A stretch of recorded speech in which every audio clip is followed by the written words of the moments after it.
आज ही Doubtnut app download करें। Doubtnut पर होगा अब आपके सभी मैथ्स, केमिस्ट्री, फिजिक्स और बायोलॉजी डाउट्स का सफाया। बस अपने क्वेश्चन की फोटो खींचो, उसे क्रॉप करो और तुरंत वीडियो सोल्यूशन पाओ। Download now. हेलो गाइस, हमारे पास यहाँ पे एक क्वेश्चन है जिसमें पूछ रहा है which of the following statement is correct. कौन सा स्टेटमेंट जो है इनमें से करेक्ट है। Torque is always directed along the momentum, torque is always directed along angular momentum, torque is always directed along the change in momentum और torque is always directed towards centre. ठीक है, तो चलिए देखते हैं गाइस। हम लोग टॉर्क की रिलेशन क्या जानते हैं। सबसे पहली बात तो ये, टॉर्क की रिलेशन जो होता है वो होता है टाउ इज इक्वल टू, जैसे फोर्स हम लोग क्या लिखते हैं गाइस, फोर्स से रिलेट करते हैं, अच्छे से समझ में आएगा। फोर्स क्या लिखते हैं हम लोग guys, force is equal to लिखते हैं D P vector by D T. क्या हम लोग ये लिखते हैं, force is equal to D P vector by D T, मतलब रेट ऑफ चेंज ऑफ जो मोमेंटम होता है उसी को हम लोग क्या कहते हैं, फोर्स कहते हैं। ठीक है गाइस, तो रोटेशनल मोशन में भी हम लोग ऐसे लिखते हैं, जो rate of change of angular momentum होगा क्या वही टॉर्क होगा, rate of change of angular momentum. अगर मैं दोनों साइड आर का क्रॉस प्रोडक्ट कर दूँ, अगर मैं दोनों साइड आर का क्रॉस प्रोडक्ट कर दूँ तो मुझे सेम रिलेशन मिलेगा। देखिए कैसे, ऐसा R cross F is equal to क्या हो जाएगा, D by D T R cross P. ऐसे ये एक टेक्निक है गाइस, बस समझने का है, ऐसा नहीं है कि हाँ मैं इसको डिराइव कर रहा हूँ। तो आर क्रॉस एफ की वैल्यू क्या लिख देंगे हम लोग, tau is equal to D L vector by D T.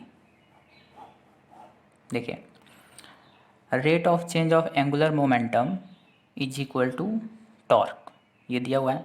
अब गाइज ये बहुत कन्फ्यूजिंग होता है, जैसे अगर हम लोग लिखते हैं P is equal to M V, तो मोमेंटम की डायरेक्शन वही होती है जो वेलोसिटी की डायरेक्शन होती है, लेकिन यहाँ पे अगर tau is equal to D L by D T लिखे हैं तो टॉर्क की डायरेक्शन एल की डायरेक्शन नहीं होगी गाइज, टॉर्क की डायरेक्शन एल की डायरेक्शन नहीं होगी, बल्कि यानी टॉर्क की डायरेक्शन होगी वो एंगुलर मोमेंटम की डायरेक्शन नहीं होगी, क्योंकि ये चेंज इन एंगुलर मोमेंटम है गाइज।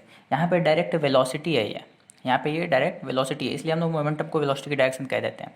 लेकिन ये यहाँ पे क्या है गाइज, ये चेंज इन एंगुलर मोमेंटम है। ठीक है, तो टॉर्क की जो डायरेक्शन होती है वो हमेशा कैसी होती है, angular change in angular momentum के डायरेक्शन में होती है। जैसे कि एग्जांपल्स को लेकर हम लोग समझते हैं, बिल्कुल ऐसे ही रिलेट करके मैं आपको बता रहा हूँ तब, क्योंकि इसमें थोड़ा सा रोटेशन की ज़रूरत पड़ता है और रोटेशन को ऐसे एक्सप्लेन करना थोड़ा सा मुश्किल है, तो मैं इसको रिलेट करके आपको बता रहा हूँ। एक्सेलरेशन को हम लोग क्या लिखते हैं गाइस, एक्सेलरेशन को, acceleration a is equal to हम लोग लिखते हैं d we vector by D t. क्योंकि ये जो है वो एक्सियल वेक्टर है, तो थोड़ा सा इसको एक्सप्लेन करना है, ऐसे इस प्लेन में एक्सप्लेन करना है, ऐसे थोड़ा सा मुश्किल है, इसलिए मैं प्लेनर वेक्टर को लेकर बता रहा हूँ, आप रिलेट करके इसको समझने की कोशिश करना। ओके, तो A is equal to D we vector by D T. तो यहाँ पे भी एक्सेलरेशन जो है वो वेलोसिटी वेक्टर की डायरेक्शन नहीं है गाइस, यहाँ पे जो एक्सेलरेशन है वो चेंज इन वेलोसिटी का डायरेक्शन है, चेंज इन वेलोसिटी।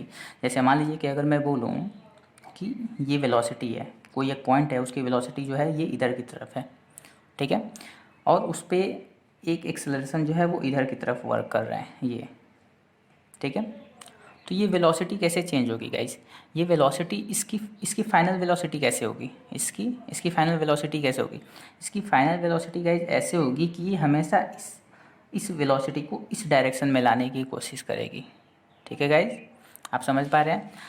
जैसे अगर हम लोग, ठीक है गाइस, तो ये वेलोसिटी है और ये क्या है, एक्सेलरेशन है।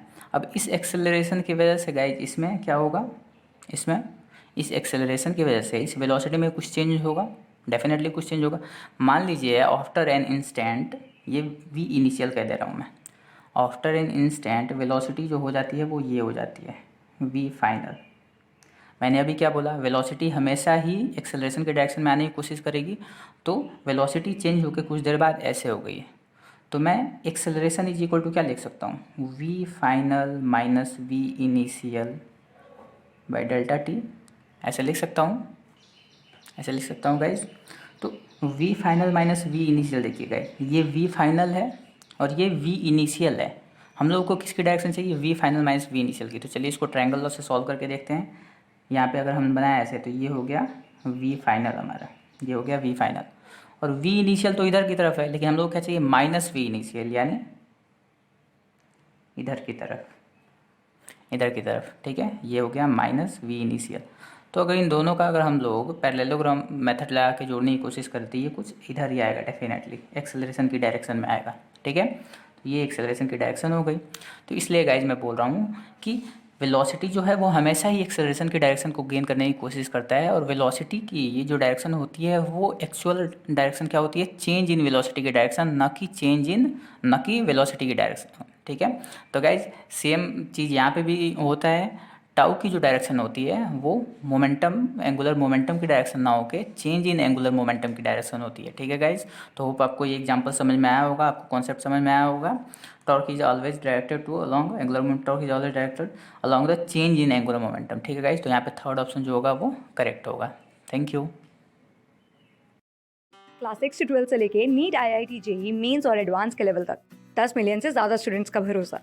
आज ही डाउनलोड करें डाउटनेट ऐप या व्हाट्सएप कीजिए अपने डाउट्स 8400 400 400 पर।